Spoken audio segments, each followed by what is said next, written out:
आज हम करने वाले हैं बात जेईई एडवांस 2026 के लिए मोस्ट स्कोरिंग टॉप 10 चैप्टर्स किसके, मैथमेटिक्स के। आज हम बात करने वाले हैं मैथमेटिक्स से।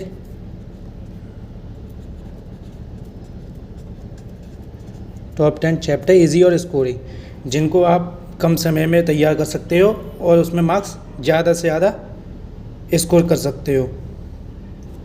इसमें पहला चैप्टर है आपका जो बहुत आसान है, इसको आप चाहो वन शॉट से भी तैयार कर सकते हो, vectors plus 3D geometry.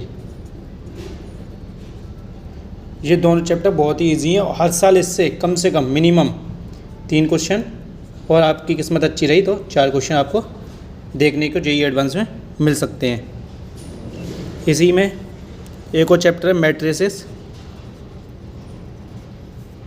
Plus determinant. Determinant के बिना मैट्रिसेस हो नहीं सकता, इसलिए पहले डिटर्मिनेंट तैयार करना फिर मैट्रिसेस तैयार करना। इससे भी ज़्यादा से ज़्यादा क्वेश्चन आते हैं, 3 या 4 क्वेश्चन आते हैं। और जेईई एडवांस वो पेपर है, इसमें मैक्सिमम क्वेश्चन आपको अटैम्प्ट नहीं करने मिनिमम है, पर सही क्वेश्चन का अटैम्प्ट करने हैं, जिससे कि आप इसको बूस्ट कर सको। और जेईई एडवांस में मैथ तो आप कम करके आओ पर सही करके आओ तो आपका सिलेक्शन 100% हो जाएगा।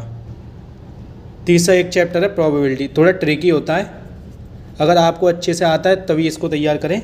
इससे भी अक्सर 2 या 3 क्वेश्चन देखने को प्रॉपर मिल जाते हैं। प्रोबेबिलिटी के साथ एक पीएनसी और कभी कभार मिक्स करके क्वेश्चन पूछता है, और प्रोबेबिलिटी पे भी सीधा डायरेक्ट क्वेश्चन आ जाता है। एक छोटा सा चैप्टर है जिसमें कुछ ही फॉर्मूले हैं, एस एंड एस मतलब sequence and series.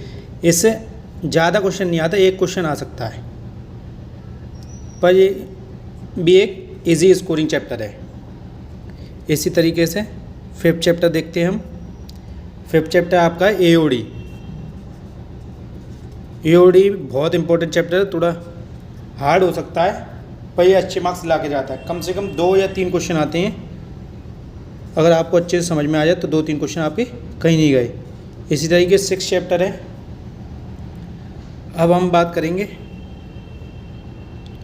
Coordinate geometry में, जिसमें से आप केवल 2 चैप्टर तैयार करो, हाइपरबोला पैराबोला एलिप्स को छोड़ दो, आप स्ट्रेट लाइन तैयार कर लो और एक सर्कल तैयार कर लो। ये 2 चैप्टर, ये 2 आपको कम से कम 3 या 4 क्वेश्चन करा देंगे, केवल आप यही 2 चैप्टर तैयार कर सकते हो। 8th नंबर पे आप मान के चलो 2 चैप्टर हैं इंटीग्रेशन से, एक है इंडेफिनेट इंटीग्रेशन, ये आना आपको ज़रूरी है इस वजह से, दूसरा डेफिनेट इंटीग्रेशन।